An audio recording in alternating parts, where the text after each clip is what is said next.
Friends, basically we're going to make a classic sponge cake. That means we need the following ingredients: sugar, flour, vanilla, and eggs. Nothing else.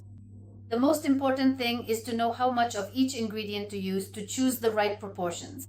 So how do you calculate the right proportions, meaning how much of each ingredient for a certain number of eggs? Here's how we calculate it, friends. We take the weight of the eggs. Each medium egg weighs about 50 to 55 grams. That's without the shell. And we take 60% of the total weight of the eggs. If, for example, the eggs weigh 300 grams, 60% of 300 is 180. So for 300 grams of eggs, we need 180 grams of sugar and 180 grams of flour. If you don't have a scale on hand, just remember what I already said. One egg weighs 50 to 55 grams. So for one medium egg, you'll need on average 30 grams of sugar and 30 grams of flour. Since our batter will be in a thin layer and therefore won't be under much pressure from above, this means that in this case we can allow ourselves some small inaccuracies in the measurements and add a little more or a little less. But when we're making classic sponge cakes for tortes and we need them to rise well, that's when precision is necessary. First, we beat only the eggs until we get a thick foam.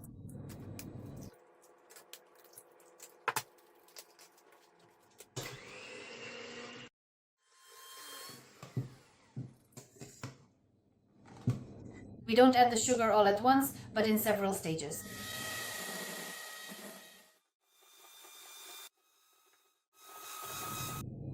We end up with a mixture like this. Take a look. The trace on the surface stays for a few seconds and then disappears. This is exactly the consistency we need here. Now, whether you sift the flour in several stages or all at once, it doesn't matter. Just add the flour. Be sure to sift it. Along with the flour, I add a little vanilla to mask the eggy taste. Unfortunately, there's no other way to hide that tricky egg smell. 180 grams, friends, is this much? This is a 100 milliliter glass, and this is a 250 milliliter one.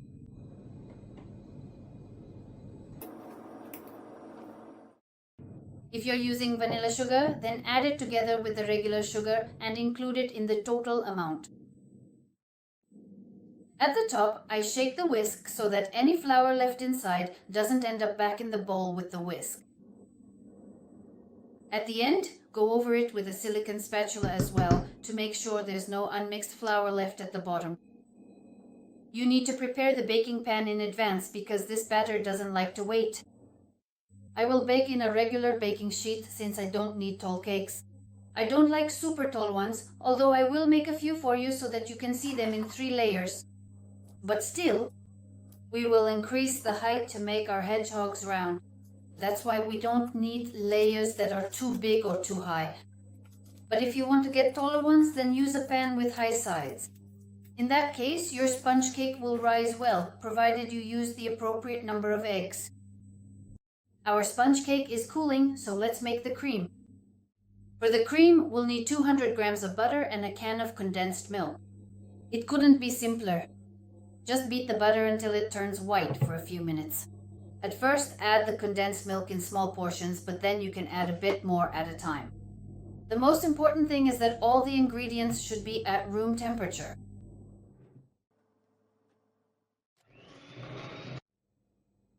I suggest, if you have the time and if you want, you can also make a custard cream. 1/3 of a single portion is enough. That will be sufficient. This way, our hedgehogs and really any pastry turn out more tender. Be sure to keep this in mind.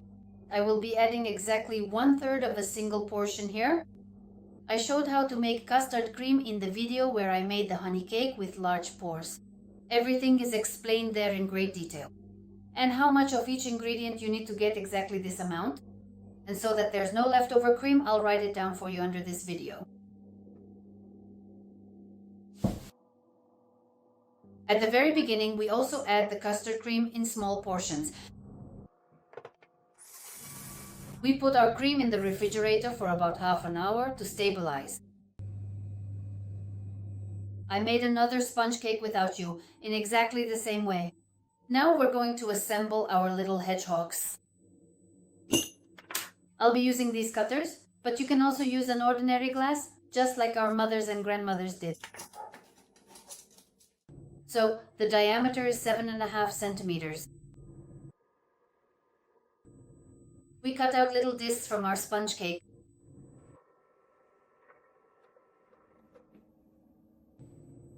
There might be a lot of cream, it might spill out the sides, but that's okay. We'll be covering the sides with cream later anyway. We make crumbs from the leftovers to finish assembling our hedgehog. I grind them up in a blender. First, we'll cover the sides with cream so it's easier to hold them from the top and bottom. Then we roll them in the crumbs like this. The crumbs will stick on their own. And finally, we cover the top with cream as well. An important point, to make sure your hedgehogs don't turn out like little discs, that is flat, we make more of these crumbs. See? And then using your hands, you shape it like this, kind of like a dome. Just like that. There's a lot of cream in there. For now, everything is crumbly and it might seem like it's falling apart, but in a short time, the crumbs will absorb the moisture from the cream and stay in place. And in the end, we get a nice fluffy little hedgehog like this. As soon as the cream sets, you can give it its final shape one more time. All these steps can easily be done with a regular knife as well. Look, I'm sprinkling on as much as possible. It's holding for now, and then I'll shape it with my hands, and whatever's extra will just fall off. I made it in 2 layers.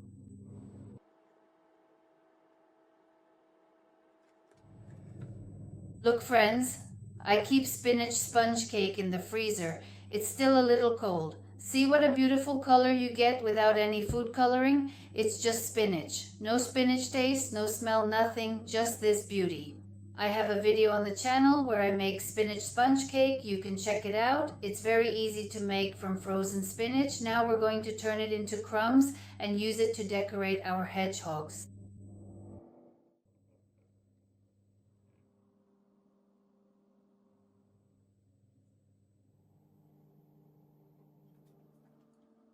Just look at how incredibly soft and wonderfully fluffy they become in the end.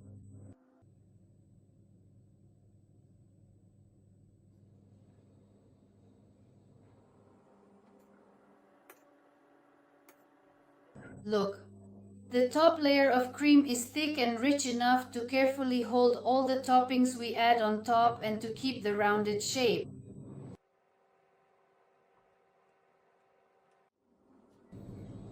See, for this diameter, as you can see, this height is not particularly suitable because they end up just tall, not round. But this height is perfect and they come out nice and round.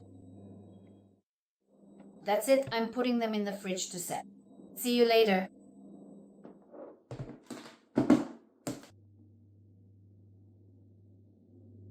I'm back and it's already morning. And here's what we've got.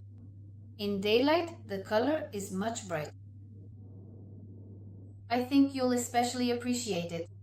This natural, beautiful color. It looks very beautiful, especially on a festive table. You don't need anything special for this.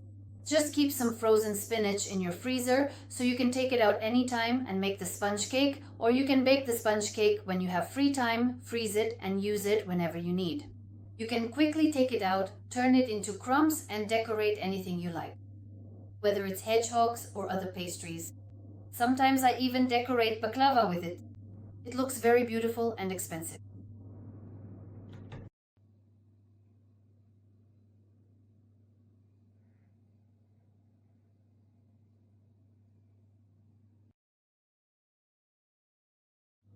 I decorated them a little, although I'm sure they would have looked great even without it. I'm just offering it as an option.